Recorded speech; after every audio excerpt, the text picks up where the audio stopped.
Hey, what's going on guys? It's your boy, Nerd Mode On, and for today's episode, I want to explore an aspect of the Battlefield franchise that was outlined in a recent article that was published on the Battlefield website.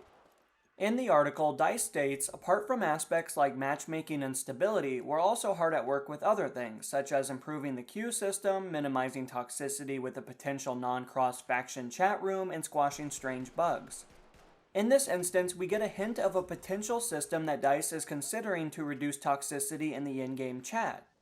Throughout the article, this feature is only mentioned once, and unfortunately little information about its implementation is available at this time.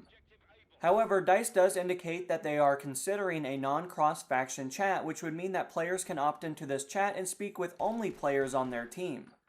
In addition, it may be possible to only see comments from these players. This may seem odd to some of you because technically this feature already exists in the Battlefield franchise. Players have the option to send messages to only team members, and these messages can only be seen by those players. Granted, players can send messages in the chat that can be seen by all players, regardless of the team that they are a part of. This feature does not seem to harm the flow of the game and only acts to place users in a secure chat room to speak with one another.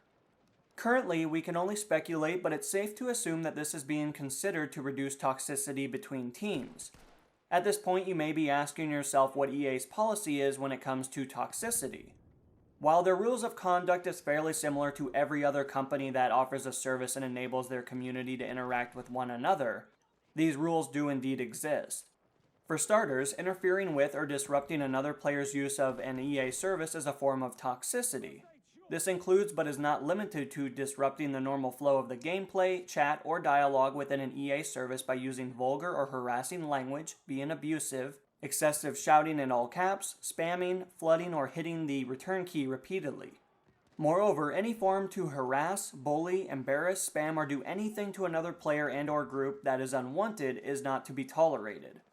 In the off chance that you or somebody using an EA account violates these rules and fails to remedy the violation after a warning, EA reserves the right to take action against the party involved. For example, they may opt to revoke access to certain or all EA services or simply terminate the EA account. However, severe punishment is usually reserved for instances such as extreme harassment, threatening illegal activities, engaging and/or encouraging hacking of EA services, and/or selling EA accounts without permission. As you can see, EA's policy on this matter is extensive and similar to about every other company's policy on this specific matter. In the modern age, technology is advancing at a rapid rate, and these rules and regulations have to be consistently updated to comply with the world around them. The aforementioned feature is not a new policy in the gaming scene. For example, Blizzard has been an avid advocate for reducing toxicity in their titles.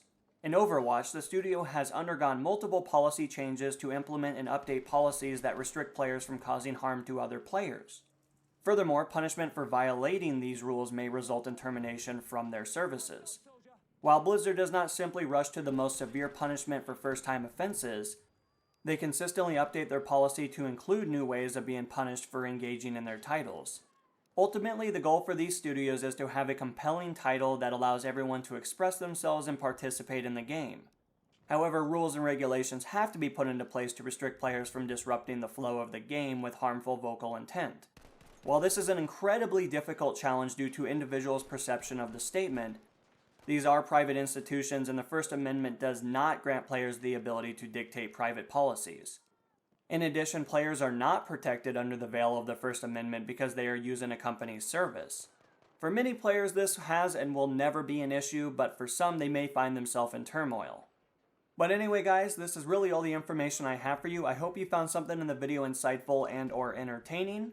But of course, if you wouldn't mind taking a few moments, I'm actually really interested to see what you guys will say about a policy of this configuration. But anyway, guys, until the next episode, this has been NMO, and I'm going to be signing off, guys. Peace!